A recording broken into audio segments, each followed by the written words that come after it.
Long ago, in a kingdom bathed in golden sunlight and surrounded by whispering forests, there lived a king and queen who were loved by their people but carried a quiet sorrow in their hearts.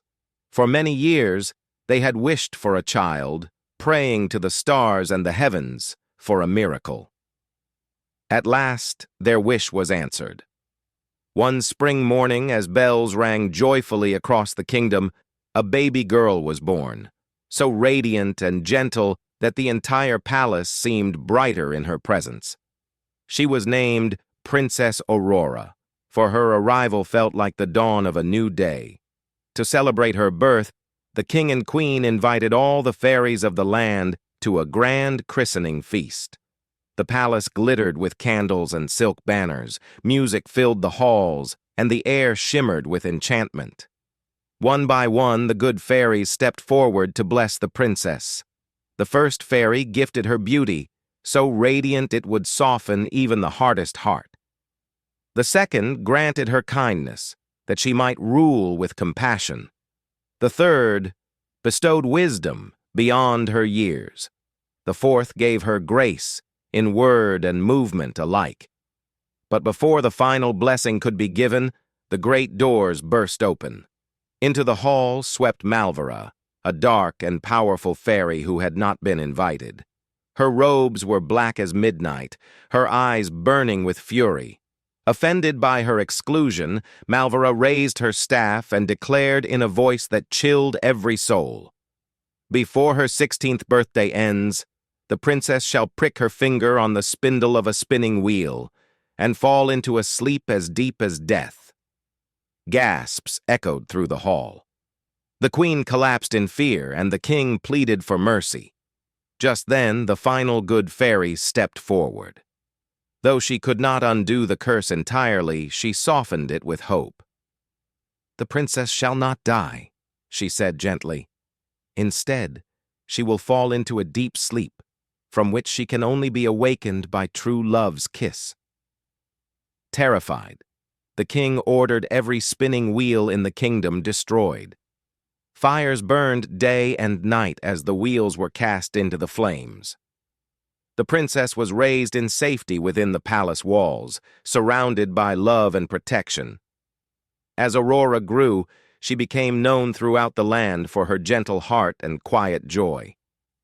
Flowers seemed to bloom brighter when she passed, and even birds followed her songs. Yet fate, patient and silent, waited. On the eve of Aurora's 16th birthday, the palace prepared for celebration. Laughter and music filled the halls once more. While exploring a distant tower she had never seen before, Aurora heard a soft humming. Drawn by curiosity, she climbed the narrow stone steps and found an old woman spinning thread at a wheel, one that had somehow escaped destruction. Unaware of the danger, Aurora reached out. The spindle pricked her finger. The curse was fulfilled.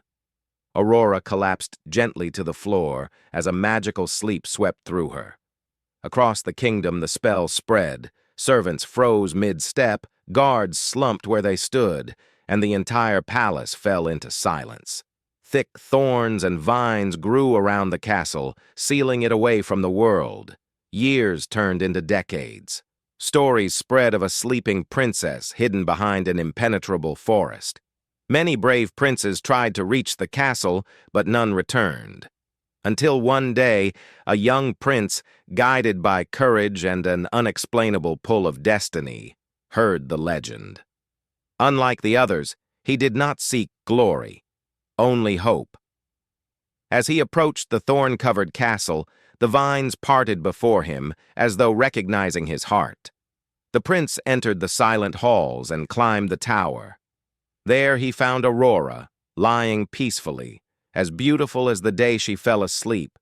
Moved by love, not fear, he leaned forward and kissed her gently. At that moment, the spell shattered. Aurora's eyes fluttered open. Light returned to the castle, laughter filled the halls, and the kingdom awoke from its long slumber. Aurora and the prince were married in a celebration grander than any before. Bells rang, flowers bloomed, and joy echoed across the land. The kingdom prospered once more, ruled by kindness, wisdom, and love. And as for Malvera, her power faded, for no darkness can survive where true love reigns. Thus ends the tale of Sleeping Beauty, a story of patience, destiny, and the enduring power of love.